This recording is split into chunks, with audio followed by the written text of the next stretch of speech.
Olá, queridos alunos, tudo bem com vocês?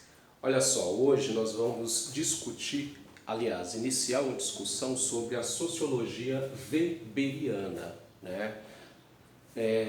Weber foi um sociólogo alemão que procurou em seus estudos enfatizar justamente o papel da ação dos indivíduos na compreensão do social. Como nós já tínhamos visto, o Durkheim já partia do princípio de que o indivíduo ele é produto do meio social. Então, a sociologia positivista de Durkheim, ela tem ênfase no coletivo, partindo-se do princípio de que o indivíduo é resultado de uma ordem social estabelecida.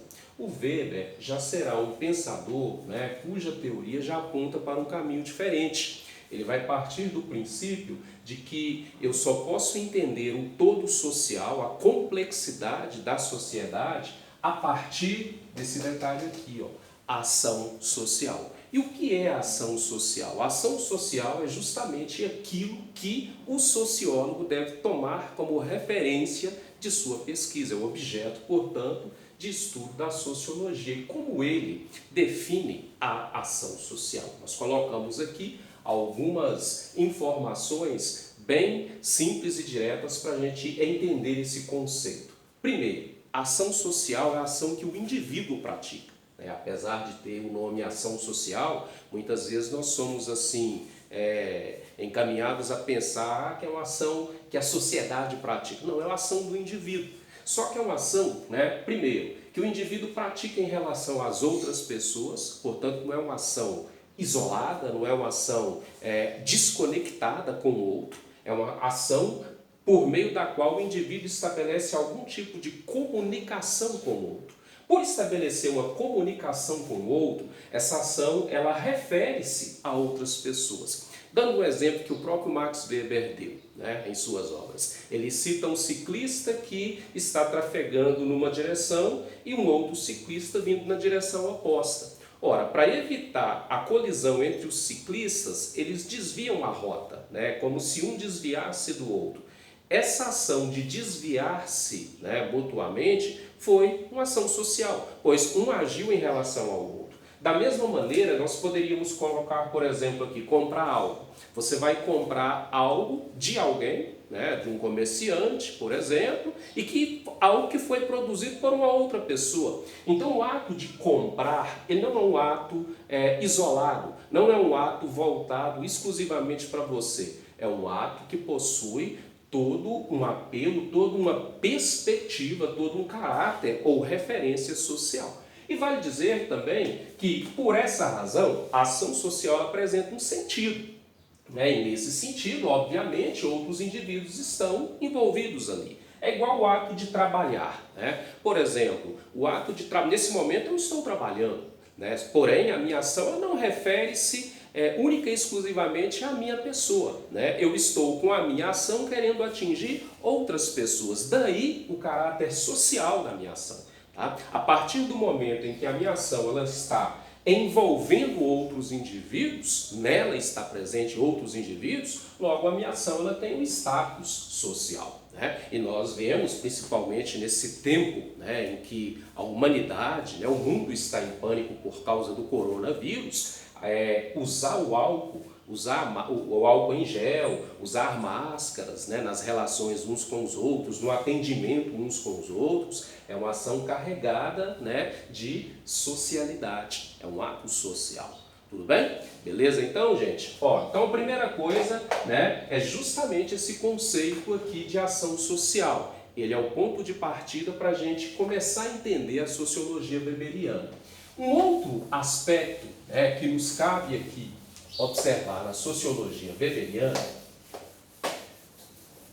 é justamente um conceito que não pode ser separado do conceito de ação social. Seria justamente aquilo que o Weber chama de relação social. Relação social. Note que dentro da própria ótica da relação social já está implícita a noção de ação social. Tanto é que o Weber vai identificar o conceito de relação social a partir da seguinte premissa. Ele vai dizer que a relação é o compartilhamento. É o compartilhamento dos sentidos ou motivos da ação social. Como assim, professor? O que você está querendo dizer com esse compartilhamento? Na prática é o seguinte: ocorre a ação social a partir do momento em que dois ou mais indivíduos, ou melhor dizendo, ocorre uma relação social a partir do momento em que dois ou mais indivíduos estão agindo a partir de motivos semelhantes. Então, a partir do momento em que dois ou mais indivíduos agem a partir de um mesmo motivo, entre eles ocorre o que nós chamamos de relação social. É igual, por exemplo, aqui, você tem o consumidor, você tem o produtor e você tem o vendedor. Entre essas pessoas, o produtor, o consumidor, o vendedor, está sendo, em certa medida, compartilhado algo, que seria justamente um produto, né?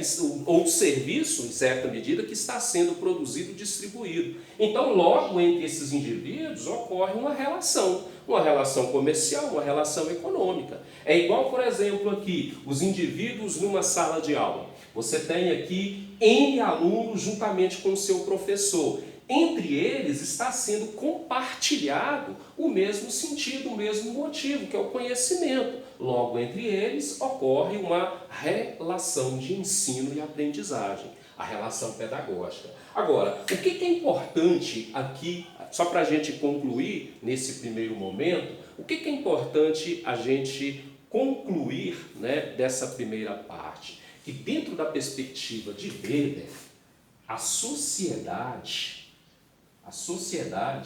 ela é no fundo, a sociedade, né, entendida aqui como um conjunto de instituições, ela é no fundo, uma resultante, né, ela resulta das ações e relações estabelecidas entre os indivíduos. Então é muito importante aqui a gente deixar claro o seguinte: a sociedade, ela não seria aqui uma espécie de entidade que tem vida própria, né, como sugere o pensamento social positivista. A sociedade, ela resulta justamente daquilo que os indivíduos fazem, da maneira como os indivíduos conduzem as suas ações ou as suas relações. Daí a gente fica imaginando, por exemplo, o que é a escola?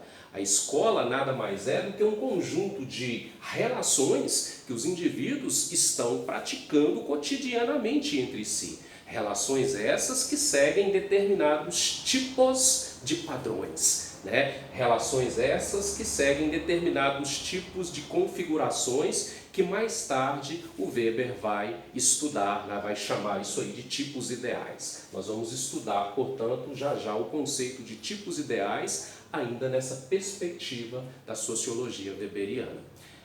Amigos, até depois. Depois nós teremos um outro encontro sobre a sociologia de Max Weber. Abraços e continuem estudando aí, pegando firme em suas casinhas, ok?